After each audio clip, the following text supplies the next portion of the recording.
রাজনীতির এক মঞ্চে নতুন নাটক শুরু হয়েছে। জাতীয় পার্টির ভেতরে তীব্র গোষ্ঠীদ্বন্দ্ব এখন নিত্যদিনের গল্প। দল ছিঁড়ে ছিঁড়ে যাচ্ছে, আর ক্ষমতার লড়াই যত বাড়ছে, ভবিষ্যতের রাজনীতি তার ছায়ায় আরও অস্পষ্ট হয়ে পড়ছে। সম্প্রতি দলের একাংশ সিনিয়র নেতারা নিজেদের কাউন্সিল করে দল থেকে বহিষ্কৃত জিএম কাদেরকে বাদ দিয়ে নতুন নেতৃত্ব ঘোষণা করেছে। শনিবার ওই সভায় ব্যারিস্টার আনিসুল ইসলাম মাহমুদকে চেয়ারম্যান ও রুহুল আমিন হাওলাদারকে মহাসচিব হিসেবে বেছে নেওয়া হয়।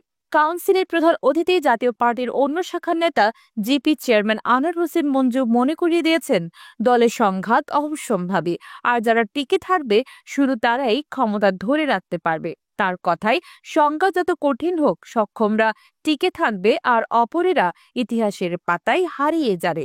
নতুন নেতৃত্বও বলছে, দল যত বিভাজনের মধ্যেও জনগণের কল্যাণের কাজ থামাবে না, দেশের উন্নয়নের জন্য তারা দৃঢ় প্রতিজ্ঞ।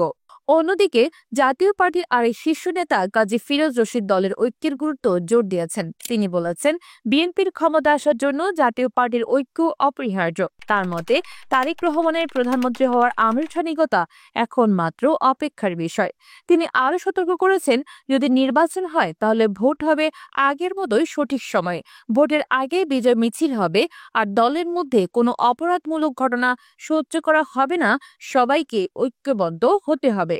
জাতীয় পার্টির অন্তর্বর্তী সংকট নিয়ে নতুন নেতৃত্ব জানিয়েছে, যারা কাউন্সিল করে বহিষ্কার করেছে তাদের ক্ষমতা বাতিল করা হয়েছে। তারা নিজেকে সৎ মনে করে জনগণের সামনে দাঁড়াবে এবং দলকে শক্তিশালী করবে।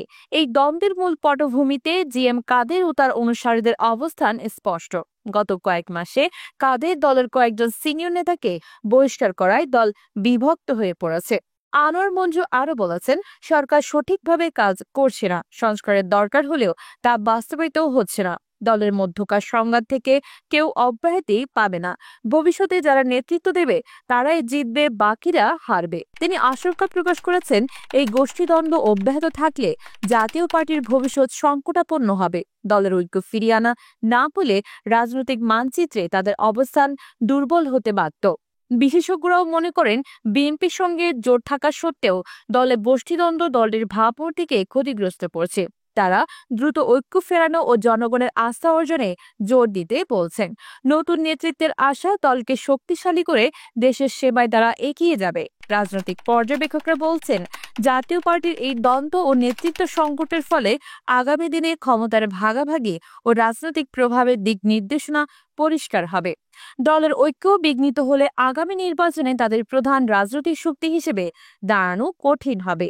এই সংঘাতের মাঝেও দলের নতুন দৃষ্টান্ত তৈরির আশায় রাজনৈতিক মহল লক্ষ্য রাখছে, কখন তা হবে ঐক্য, আবার কখনো গড়বে নতুন ইতিহাস।